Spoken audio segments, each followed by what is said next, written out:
Bienvenue au programme de formation pour les bénévoles, la série Je veux savoir.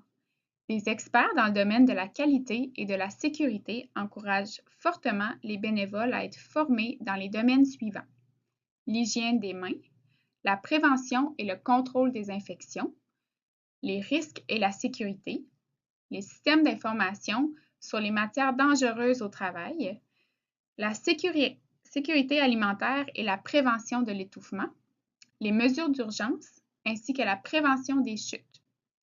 En tant que bénévole qualifié, vous serez mieux préparé à fournir des services bénévoles de grande qualité et de façon sécuritaire. Nous sommes là pour vous aider dans votre nouveau rôle de bénévole et c'est la raison pour laquelle nous avons mis sur pied des sessions de formation sur la qualité et la sécurité.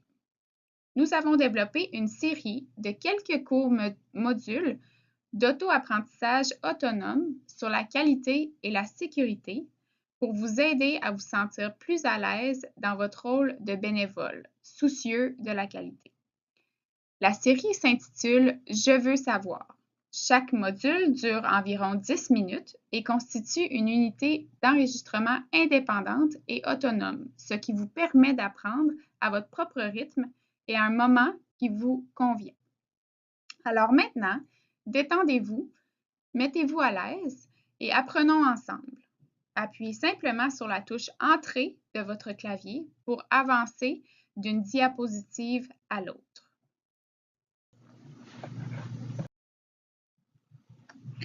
Ce module aborde un défi que de nombreux bénévoles rencontrent régulièrement, c'est-à-dire aider les personnes qui ont de la difficulté à avaler.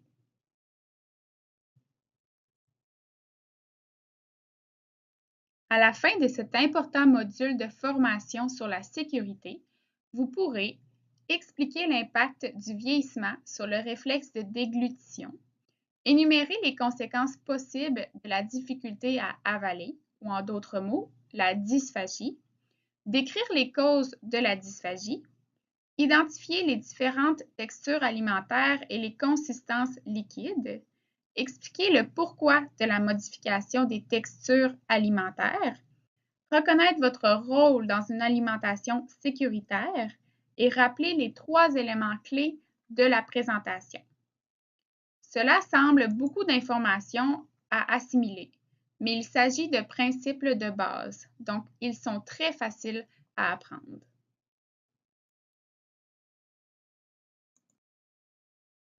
Le vieillissement a un impact sur notre réflexe de déglutition et cela peut provoquer ce qui suit. Une diminution du volume de la salive, ce qui rend notre bouche sèche et rend plus difficile l'ingestion de ce qui se trouve dans notre bouche. Certains médicaments peuvent également entraîner une diminution de la production de salive. De plus, la nourriture prend plus de temps pour descendre jusqu'à l'estomac.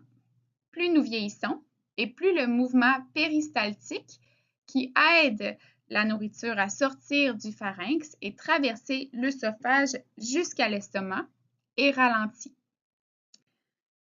De plus, la force de notre médication diminue. La mastication est un travail ardu et en vieillissant, nous n'avons parfois plus la même force pour bien mâcher la nourriture.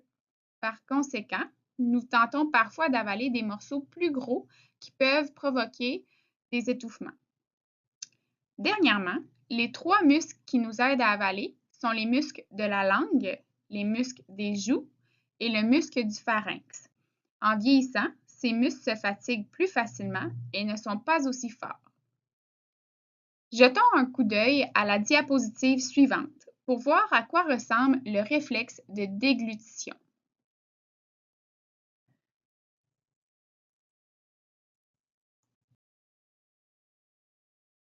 Il y a 4 étapes différentes chaque fois que nous avalons. Pendant la première étape, la nourriture est mâchée et broyée.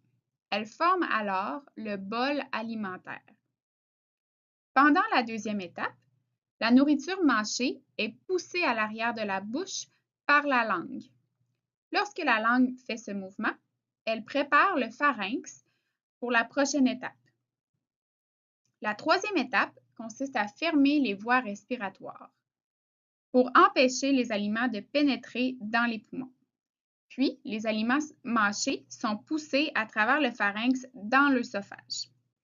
La quatrième étape permet à la nourriture de descendre lentement le long de l'œsophage jusqu'à l'estomac grâce aux contractions musculaires, le péristaltisme.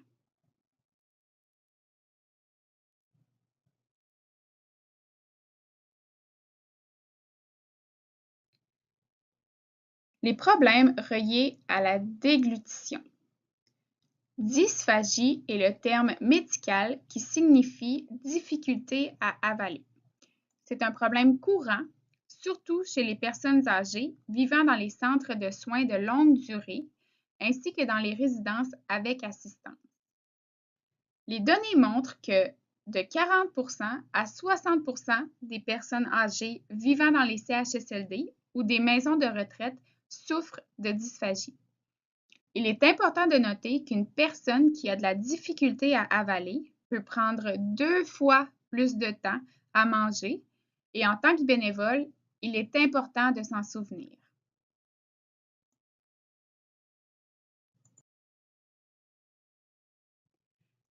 Apprenons quelques-uns des dangers possibles associés à la dysphagie. Une personne qui a de la difficulté à avaler risque davantage de s'étouffer. Avec ce risque accru d'étouffement, la personne devient plus craintive chaque fois qu'elle mange ou boit. Cela peut amener la personne à ne pas manger ou boire suffisamment et à perdre du poids. Parfois, de la nourriture, de la salive ou des liquides peuvent être aspirés accidentellement dans les poumons ou dans les voies respiratoires. Cela peut aussi arriver lorsque la personne s'étouffe. Cet aliment ou ce liquide aspiré dans les poumons peut causer une pneumonie. C'est ce qu'on appelle une pneumonie d'aspiration.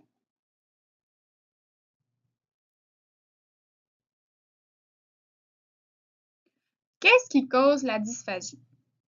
Eh bien, il y a plusieurs causes. Parfois, il s'agit d'un simple vieillissement, mais dans d'autres cas, il peut s'agir d'une pathologie comme la maladie de Parkinson. De plus, certaines tumeurs et certains médicaments peuvent également causer une dysphagie. Regardez cette diapositive attentivement pour voir la liste des causes possibles de la dysphagie.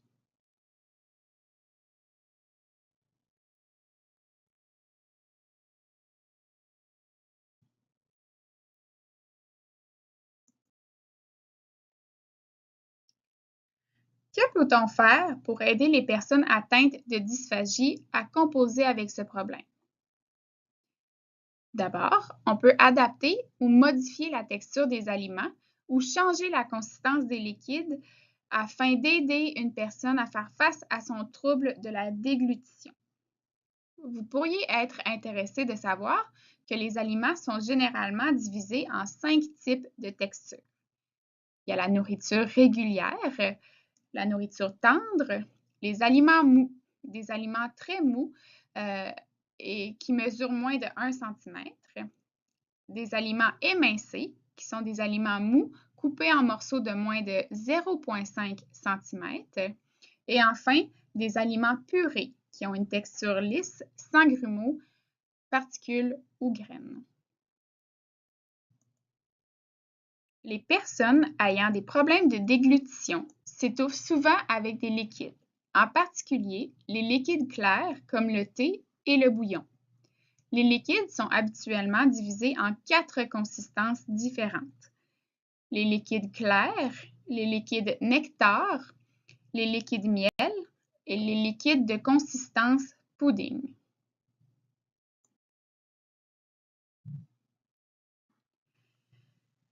Adapter ou modifier la texture des aliments ou changer la consistance des liquides est une façon d'aider quelqu'un à composer avec son trouble de la déglutition.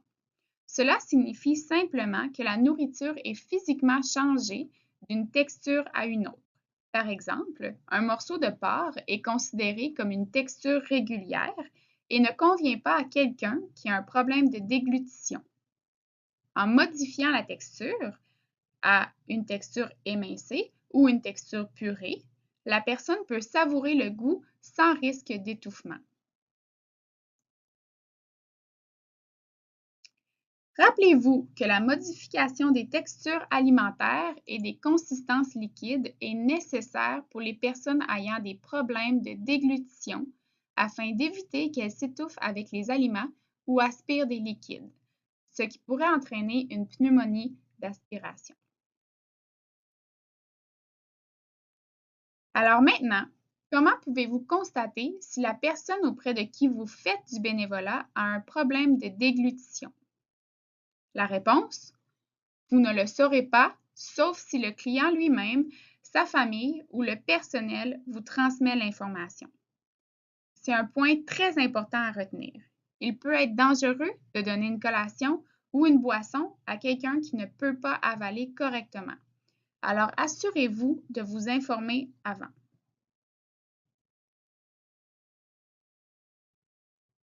En tant que bénévole, il est très important que vous compreniez votre rôle en ce qui concerne la dysphagie et la sécurité alimentaire. Soyez conscient de la capacité du client ou du résident à mâcher et avaler. Si vous avez des doutes, demandez. Les bénévoles n'épaississent pas les liquides, sauf si, dans des circonstances particulières, ils ont été formés pour le faire. Dans les établissements de soins de longue durée, les résidents qui ont des difficultés à avaler sont connus par le personnel. Celui-ci vous conseillera sur ce qu'il faut faire.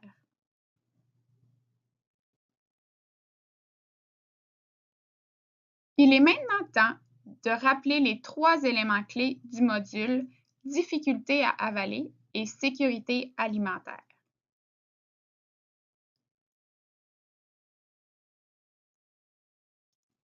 Premièrement, les personnes ayant des problèmes de déglutition ont besoin de texture alimentaire et ou de consistance liquide modifiée.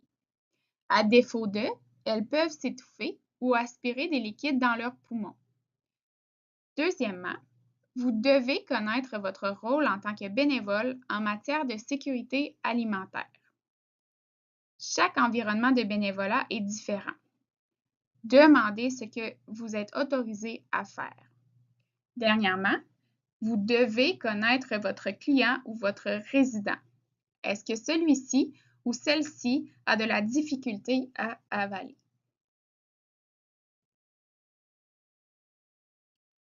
Félicitations, vous avez terminé un module d'apprentissage très important. Veuillez informer votre coordonnateur des bénévoles afin qu'il puisse faire le suivi de vos formations dans votre dossier. Alors, jusqu'à la prochaine fois. Merci beaucoup de faire du bénévolat en toute sécurité.